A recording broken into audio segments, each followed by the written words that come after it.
कृष्ण कृष्ण हरे हरे, हरे राम हरे राम, हरे राम हरे राम, हरे राम हरे राम।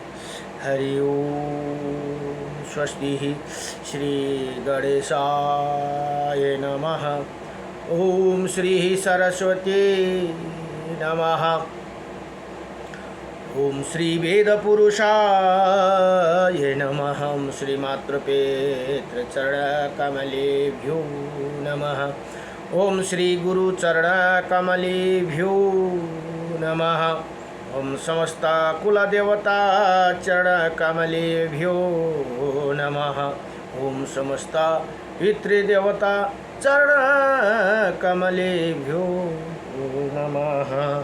कृष्णं नारायणं वन्दे, कृष्णं वन्दे व्रजप्रियं, कृष्णं द्वैपायनं वन्दे, कृष्णं वन्दे पृथासुतं, वासुदेवं सुता देवकंसचारुणमर्दनं, देवकी परमानन्दं, कृष्णं वन्दे जगद्गुरुं। मुकुं करोति वाचालं गन्धुं लङ्घयते गिरिं, यत्कृपातमहं वन्दे परमानन्दमाधवं। कस्तूरितिलकं ललाटपटले वक्षौ स्तूले कौस्तुभं, नासाग्रे वरमौक्तिकं करतले वेणुकरे कङ्कणं, सर्वज्ञे हरिचन्दनसुललितं कण्ठे च मुक्तं बलि, गोपास्त्रीपरिवेष्टितो विजयते गोपालचूडामुनिः, वंशी विभूषितकर्णं नवनीरदाभात, पीताम्बरदारुणा विमाफलधरोष्टः, पूर्णेन्द्रसुन्दरमुखः दरविन्दनेत्रा, कृष्णात्परं किमपि ततो अहं न जानीहि। सच्चिदानन्दरूपायं विश्वोत्पत्यादिहेतवे, त्रापत्राय विनाशायं श्रीकृष्णाय वयं नमः। ॐ कृष्णाय वासुदेवाय हरये परमात्मने प्रणतक्लेशनाशाय गोविन्दाय नमो नमः। जय जय श्री राधे, जय जय श्री राधे मेरी स्वामिनी, मैं राधे जू की दास। जन्म जन्म दीजियो मोहे श्री चरण को वास, जन्म जन्म दीजियो मोहे श्री वृंदावन को वास। जय जय राधा रमण हरि, जय जय नवल किशोर, जय जय गोपी चितचोर प्रभु, जय जय माखन चोर। जन्म जन्म दीजियो मोहे श्री चरण को वास, जन्म जन्म दीजियो मोहे श्री वृंदावन को वास। नारायणं नमस्कृतं नरं चैव नरोत्तमं, देवीं सरस्वतीं व्यासं ततो जयमुदीरयेत्। हरि ओम श्री परमात्मने नमः।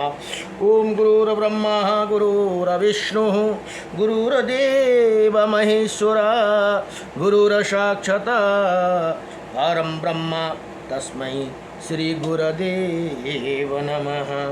गुरु कै चरण मेरो काशी प्रयाग, सदा चरण को वास मिलो।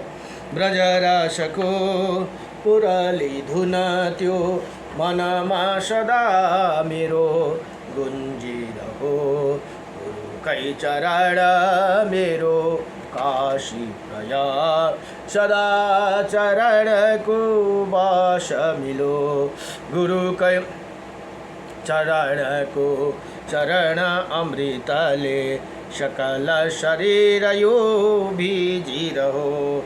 कृष्ण नाम को माला जपी जपी राधा नाम को माला जपी जपी अंत समय मा प्राण छुटो कै चरण मेरो काशी प्रयाग सदा चरण को बास मिलो प्रेम को बाती बन न सकूं प्रभु ज्ञान को ज्योति बाले रहो भक्त हमी चरण कदासी भक्त हमी प्रभु कदासी कृपा दृष्टि सदै राही रहो गुरु कै चरण मेरो काशी प्रयाग सदा चरण को बास मिलो सदा चरण को बास मिलो। जय जय सतगुरु भगवान को जय जय श्री लक्ष्मी नारायण भगवान को। र एउटा यो स्तोत्र बलि छन्। यहाँ स्तोत्र बलिमा यहाँ 2 अध्यायमा अर्जुनले प्रार्थना गर्नुहुन्छ। पहिला नामं शस्त्राणि जपते च पुनः पुनः यानि नमानि दिव्यानि तानि चाक्षुषा केशव भनेर अर्जुनले पहिला प्रार्थना गर्नुभयो। हे तथा जो प्रसन्न बदन है उन देव देव चतुर्भुज भगवान विष्णु का सब विघ्नों की निवृत्ति के लिए ध्यान करना चाहिए भनेर यहाँ बताउनुहुन्छ। यो वशिष्ठ जी का नाति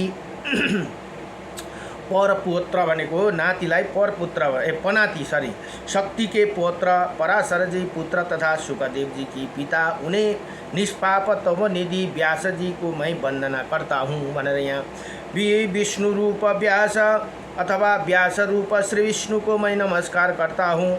वशिष्ठ वंश श्री ब्रह्मा निधि श्री व्यास जी को बारंबार नमस्कार है। भगवान वेद व्यास जी बिना चराचर मुख के ब्रह्मा है। 2 भुज वाले दूसरे विष्णु है और ललाट लोचन तीसरे नेत्र से रहित साक्षात महादेव जी है भनेर यहाँ प्रार्थना गर्नुभयो। अब अर्जुनले पूछा, हे केशव मनुष्य 12 हजार नामों जप क्यों करते हैं? आप जो दिव्य नाम है उनका वर्णन कीजिए। अब यो संक्षिप्तमा हेर्नुहोस् है, 1000 नाम संक्षिप्तमा यहाँ भगवानसँग प्रार्थना गरे अर्जुनले र भगवान बताउनुहुन्छ। श्री भगवानो वाचा मत्सम कुर्मं वराहं च वामनं च जनार्दनं गोविंदम पुंडरीकाक्षं माधवं मधुसूदनं पद्मनाभं शस्त्रक्षं बाणमाली हलयुधं गोवर्धनं हरिकेशं वैकुंठं पुरुषोत्तमं विश्वरूपं वासुदेवं रामनारायणं हरि दामोदरं श्रीधरं च वेदांगं गरुड़ध्वजम् अनंत कृष्ण गोपालं जपतो नित्यपातकं गावं कोटिप्रदास्नाय अश्वमेधस्तस्य च कन्यादानं शस्त्राणं फलं प्राप्नोति मानवः आय अमायं वा पूर्णमासे अमावास्यं याव पूर्णमासे मे दशायं तथैव च संध्याकाले स्मरे नित्यं प्रातःकाले तथैव च मध्याह्ने च जप नित्यं सर्वपाप प्रमोचति भनेर यहाँ बताउनु भयो।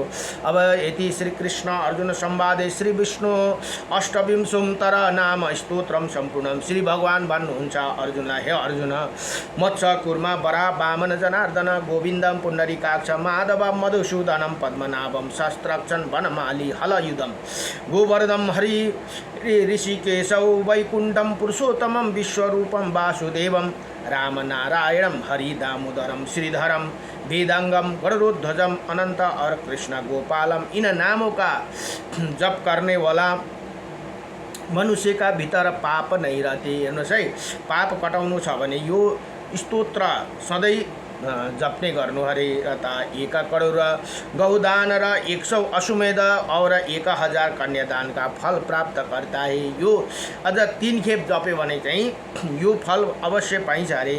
अब अमावास्या भनेको औँसी पूर्णिमा तथा एकादशी तिथि और या त प्रतिदिन प्राप्त एवं मध्याह्न के समय नामों का संस्मरण पूर्वक जप करने वाला पुरुष संपूर्ण पापों से मुक्ति होती है भनेर यहाँ बताउनुहुन्छ। नमो भगवते वासुदेवाय। श्री कृष्ण गोविंद हरे मुरारी हे नाथ नारायण वासुदेवम हे नाथ नारायण वासुदेवम हे नाथ नारायण वासुदेवम। कृष्ण गोविंद हरे मुरारी हे नाथ नारायण वासुदेवम। कुंज में विराजे घनश्याम राधे घनश्याम राधे राधे घनश्याम राधे।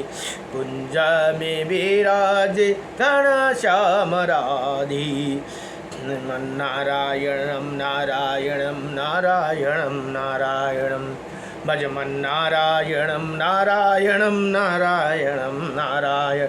बद्री नारायणं नारायणं लक्ष्मी नारायणं नारायणं मुक्ति नारायणं नारायणं नारायणं श्रीमन्नारायणं नारायणं मत्स्य नारायणं नारायणं कुर्म नारायणं नारायणं वरा नारायणं नारायणं नरसिंह नारायणं नारायणं वामन नारायणं नारायणं परशुराम नारायणं नारायणं श्रीराम नारायणं नारायणं नारायण श्रीकृष्ण नारायणं नारायणं श्रीबुद्ध नारायणं नारायणं श्रीकल्की नारायणं नारायणं नारायणं नारायणं परं ब्रह्म नारायणं परं तपः नारायणं परं देवा सर्वनारायणं सदा। श्रीरामाय रामभद्राय श्रीरामचन्द्राय वेदसे श्रीरघुनाथाय नाथाय सीताये पतये नमः। आई काछौं इस जगत मा सबले लिनुहोस् हरि का नाम मोदास युगनाथ को सबमा राधे राधे श्याम। ओम नमो भगवते वासुदेवाय नमः। राधे कृष्ण राधे कृष्ण राधे कृष्ण। राईले श्री वराह पुराण अध्ययन हुँदैछन्। वराह पुराणमा जम्मा 10,000 श्लोक भने 182 अध्याय। अहिले अब 93 र 94 को अध्यायमा आजको प्रसङ्गमा अब महिषासुरका मन्त्रणा और देवासुर संग्राम भनेर यहाँ बताउनुहुन्छ। अब महिषासुर र माता भगवतीको युद्धको प्रसङ्ग आउँदैछन्। अब यहाँ वराह भगवान भन्नुहुन्छ नारदजी चले जाने पर। नारदजीले हिजोको प्रसङ्गमा नारदजीले गएर महिषासुरलाई भन्नुभयो आहा यस्तो सुन्दरी देवी एकजना मैले भेटेँ, तिमी पनि जाऊ त्यो देवीसँग भनेर उसलाई महिषासुरलाई नारद मुनिले चम्काइराखेर नारद मुनि जानुभयो। अब यहाँ भन्नुहुन्छ नारदजी चले जाने पर महिषासुर सदा चकित चित्त से उसी कन्या का ध्यान करने लगा जो माता वैष्णवी हुनुहुन्थ्यो उसको। अतः उसने तनिक भी कहीं चेन नहीं था भनेर यहाँ बता। अब त्यस्तो कुरा सुनेपछि यसै त दैत्य पर्यो। आहा कहिले गएर भेटौँ भइरहेको थियो अरे त्यो महिषासुरलाई। अब उसने अपने मंत्रिमंडल को बुलाया। अतः उसके 8 मंत्री थे जो सभी शूरवीर नीतिमान एवं बहुश्रुत थे। वो थे प्रघास विघास शंककर्ण शंकुकर्ण विभा वसु विधुनमाली सुमाली पाराजन्य और क्रू। ये महिषासुर का पास आकर बोले कि हम लोगों के लिए जो सेवा कार्य है आप उसकी तुरंत आज्ञा कीजिए भनेर ही महिषासुरलाई उसका मन्त्रीहरूले बताए। उसकी बात सुनकर दैत्यों का शासक पराक्रमी महिषासुर बोला नारद जी के कथा अनुसार मैंने एक कन्या को पाने के लिए तुम लोगों को यहाँ बुलाया है भनेर। अब उसको दिन बिग्रियो। अब हेर्नुहोस् है दिन बिग्रेपछि मान्छेको उल्टा गन्ती सुरु भएपछि यस्तो हुन्छ। कन्या भन्नुहुन्छ यहाँ महिषासुर भन्छ नारदको कथा अनुसार मैंने कन्या को पाने के लिए तुम लोगों को बुलाया। अब उसले त्यो देवीलाई वैष्णवी मातालाई पाउनको लागि अब चेष्टा गर्न थाल्यो। मन्त्रियों ने देवर्षि नारद मुझे एक लड़की की बात बताई है, किंतु देवता स्वामी इंद्र को जिते बिना उसकी प्राप्ति संभव नहीं। अब यसको लागि पहिला इन्द्र देवताहरूलाई परास्त गरेर मात्रै यो पाउन सम्भव छ भनेर यहाँ बताउँदछन्। अब आप लोग विचार कर शीघ्र बताइए कि वो कन्या किस प्रकार सुलभ होगी भनेर यहाँ मन्त्रीलाई सोध्दैछन् है। महिषासुरले सोध्दैछ कि बताओ कि वो कन्या किस प्रकार सुलभ होगी, देवता कैसे पराजित होंगे भनेर यहाँ उपाय सोधा। महिषासुर के इसे कहने पर सभी मंत्रों ने अपना अपना मतलब बताने लगे भनेर यहाँ बताउनु भयो। प्रकाश बोले, हे दैत्यवर, आपने नारद मुनि से जिस कन्या की बात कही वो महान सती है भनेर यहाँ बताउनुहुन्छ। सती भनेको उनका नाम वैष्णवी देवी है, उसी सुंदर रूप धारण करने वाली देवी पराशक्ति कहा जाते हैं भनेर यहाँ बताउनुहुन्छ। जो गुरु की पत्नी, यहाँ भन्नुहुँदैछ है के हो भन्दा, जो गुरु की पत्नी, राजा की रानी तथा सम्मान्य मंत्री या सेनापति की स्त्री अपहरण की इच्छा करते हैं वो राजा शीघ्र ही नष्ट हो जाते हैं। अब यहाँ के भन्नुहुँदैछ त भन्दा मन्त्रीले सम्झाए महिषासुरलाई, हेर्नुहोस् है कसको गर्ने, गुरुपत्नी गुरुआमा, राजाको रानी तथा मन्त्री या सेनापतिको स्त्रीको अपहरण कहिले नगर्नु हरे, यो राजा शीघ्र ही नष्ट हो जाते हैं। प्रकाश के इसी प्रकार करने पर विघस ने कहा, हे राजन, उसी देवी को विषय में प्रगस ने सत्य बात ही बतलाई है। यदि सब लोगों का एक मत हो जाए तो बुद्धि इसका बात का समर्थन करे तो सर्वप्रथम। अब मन्त्रीहरूले सम्झाउन थाले, हम उस कन्या का वारण ही करना चाहिए भनेर यहाँ बताउँदछन्। परन्तु स्वच्छन्दपूर्वक उसका बालत अपहरण या आकर्षण कदापि ठीक नहीं है भनेर यहाँ बताउनुहुन्छ। हे मंत्री बरो, यदि मेरा बात आप लोगों को रुचे तो हम सभी मंत्री उसे देवी के पास जाकर प्रार्थना करें कि पहले शाम